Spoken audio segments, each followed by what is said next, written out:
Bonjour à tous, bienvenue sur ZMC. Je continue donc cette série avec ce tutoriel numéro 8. Donc cette série, les caméras dans Blender, on a vu donc pas mal de choses déjà. On va voir une autre façon de déplacer la caméra dans l'espace. Ce que vous voyez là. Donc là, je vais vous décrire la scène. Maintenant, pour ceux qui suivent, il n'y a pas besoin que j'explique plus que ça, puisque là, maintenant, je vais aller directement droit au but, j'ai envie de dire. Voilà, donc ce qu'on voit, en fait, c'est une caméra qui est donc reliée à un petit cube, et le cube, lui, qui est relié à Suzanne. Donc, en fait, ils sont parents. Voilà, si je sélectionne la caméra, j'ai donc enfant de Ampty pour la caméra, et pour ce qui est de l'Ampty, hop, lui, il va être enfant de Suzanne. Et vous allez voir que ça vous permet de faire directement des rotations autour d'un objet, etc. Donc on va voir ce que ça donne. Je repars sur une autre fenêtre et je vous donne le détail de tout ça. Voilà, on est toujours sur la 2.83 de Blender, version 2.83. Et donc pour faire ça, je vais ajouter Suzanne, déjà, le singe, pour commencer. Je vais ajouter ensuite, donc en vue de face, vous ajoutez une caméra. Une caméra donc ajoutée, voilà, caméra, ok. Donc là, alors j'ai j'ai testé les caméras RIG, c'est pas terrible franchement. Ce sont les caméras que l'on utilise dans le mode de RIG, dans le mode pause, voilà. Alors j'ai ajouté une caméra, je vais ajouter également, donc la caméra je vais la déplacer, GY, voilà. Je vais ajouter également donc un petit cube, parce que l'on voit bien, tout simplement, on peut mettre n'importe lequel, mais bon, voilà, le cube on le voit bien, donc comme ça. Voilà, donc la caméra, elle va être enfant de l'Ampty.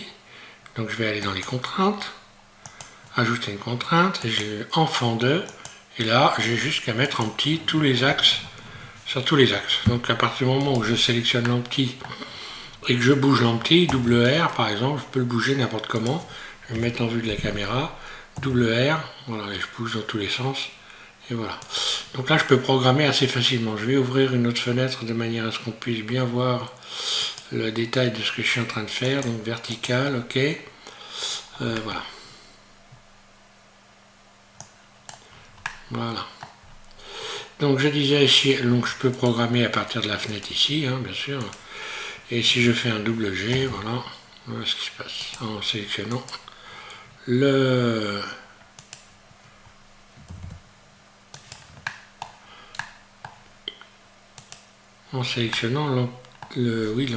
Comment ça se fait ça, double G? Pourquoi il bouge bizarrement là?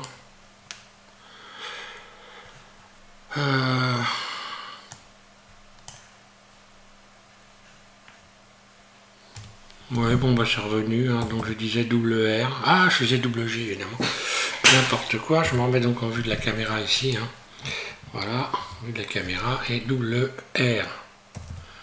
Voilà, donc je peux tourner dans tous les sens. Et puis maintenant, je vais également donc faire en sorte que l'Ampty, lui, soit enfant de, j'ai rajouté une contrainte, enfant donc de Suzanne. Voilà.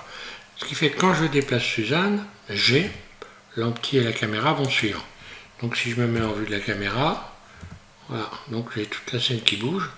Donc là on voit qu'on peut avoir quelque chose d'intéressant pour ce qui est de la scène. Si je sélectionne la boîte et que je modifie sa surface, je vais zoomer. Donc là on voit que je modifie la surface du cube, automatiquement ça zoome sur la caméra.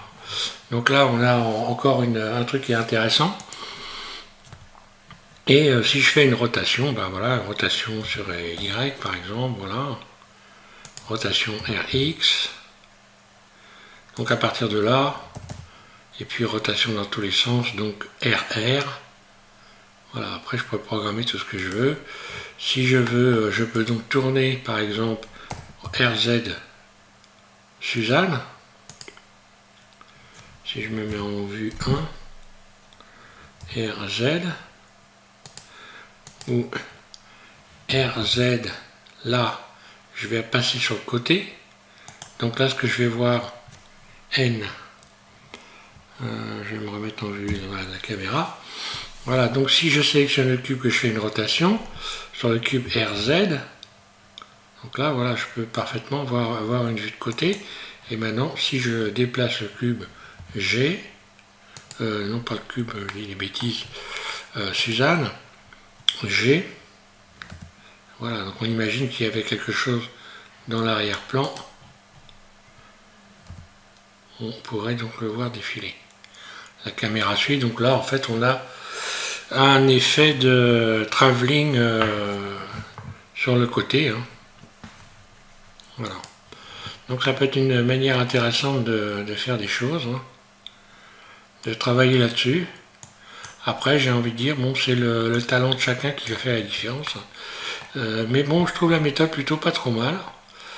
Alors j'ai découvert ça, c'était, en fait, j'ai regardé plusieurs vidéos hein, là-dessus. J'ai trouvé ça, en fait, c'est assez mal expliqué. Hein. Enfin, franchement, voilà, c'est pas top de chez top. Hein. Je veux pas cracher dans la soupe, mais voilà. Enfin, en réalité, c'est très simple à réaliser. Et puis j'ai vu beaucoup de choses très compliquées. Bon, enfin bon, ça a le mérite d'exister, hein, c'est toujours pareil. Hein. Voilà, donc bon, pour finir, je récapitule. On a notre caméra. Alors la caméra, l'avantage évidemment, c'est qu'on peut toujours la bouger. Là, si je fais un GX, voilà, je vais toujours bouger ma caméra. Hein. Alors je vais me remettre sur cette fenêtre-là et là, je vais me remettre en vue de la caméra. Donc voilà,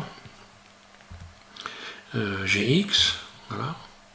Donc je peux parfaitement bouger encore la caméra, sélectionner le cube et puis voilà, bouger le cube. Donc voilà, après il y a plein de choses évidemment à faire. Hein. Il suffit de faire travailler un peu son imagination, GX. Je peux la faire bouger dans tous les sens d'ailleurs, en utilisant, faut pas l'oublier, hein, en utilisant ici le mode normal. Hein. Voilà, quand je coche normal ici, voilà. Si je prends voilà, le manipulateur, voilà, hein. Donc là ça se déplace bien dans l'axe de la caméra. Voilà, si je mets ma caméra comme ça, elle va se déplacer comme ceci. RZ. Oh, vue de dessus. Donc là c'est R dans la vue active. Hein. Pas dans la vue. Voilà, oui, dans la vue active, voilà. Voilà pour ce tuto. Moi, je ne vais pas aller beaucoup plus loin, puisque là, de toute façon, je reviens donc sur ce que j'ai fait moi. Les effets sont intéressants, surtout, c'est pas vraiment très compliqué à faire. Donc, avant de finir, je rappelle que je suis là dans le mode Workbench, hein. Donc un mode de rendu un peu particulier pour arriver à faire ça. Voilà, le mode Workbench, hein, c'est le mode qu'on retrouve là, pour ceux qui ne savent pas. Donc là, on a Eevee, etc. Cycle. Là, moi, je suis dans le mode de Workbench. Pour ceux qui ne savent pas ce que c'est, qui veulent travailler sur ce mode, il suffit simplement de taper SVM6 Workbench et vous avez toutes les explications pour ce mode. Et travailler un petit peu dessus, c'est un mode extrêmement intéressant. On peut travailler sur les ombres très facilement. Hein. On peut en rajouter. On voit que là, voilà. Très facilement, c'est un mode sympa, surtout pour les personnes éventuellement qui débutent. C'est beaucoup plus simple en termes de réglage. Vraiment, c'est beaucoup plus facile. Voilà. Voilà, ben, je vais continuer. Alors, je vais prochainement faire un tuto. Je vais quand même vous parler de ce que je vais faire prochainement pour ceux qui suivent et qui sont abonnés. Voilà, donc prochainement, je vais repartir sur une série donc d'animation sur les bones, le squelette, enfin tout ce qui permet de faire bouger des éléments, puisque dernièrement une personne m'a demandé de modéliser un robot. Donc je vais repartir sur une série où on va modéliser un robot simple comme celui-là, hein, pas un truc compliqué. Après c'est à chacun de voir. Mais bon voilà, là j'ai fait des effets de caméra, des effets de lumière. Et voilà, je vais repartir sur une série, animation d'un robot, où on verra donc à travailler le mode de travailler avec les bones, hein, les os, pour pouvoir animer notre bestiole. Voilà, on va voir ce que ça donne. Voilà, donc là j'ai créé un squelette. Hein.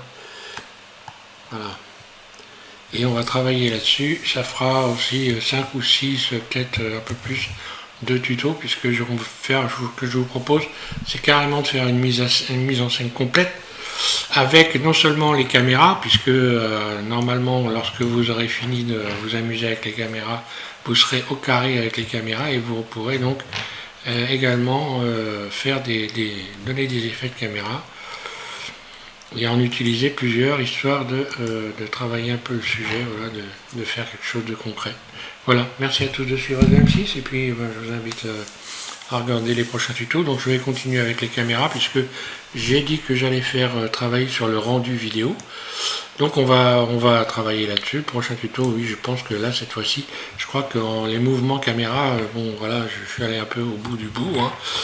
Je voulais faire le caméra rig, mais bon, franchement, voilà, on a ici la possibilité, voilà, dans le mode pause, d'utiliser donc des caméras ici, Dolly Caméra.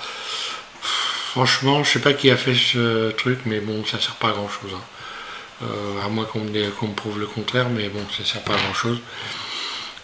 C'est plutôt une perte de temps qu'autre chose, et moi je me suis amusé avec, je me suis posé la question finalement, pourquoi faire ça? Ça ne sert vraiment à rien. Donc, prochain tuto, donc le rendu vidéo. Et là, on va faire différents rendus, on va voir différentes possibilités pour faire des rendus vidéo. Voilà, merci à tous de suivre M6 et puis bon courage.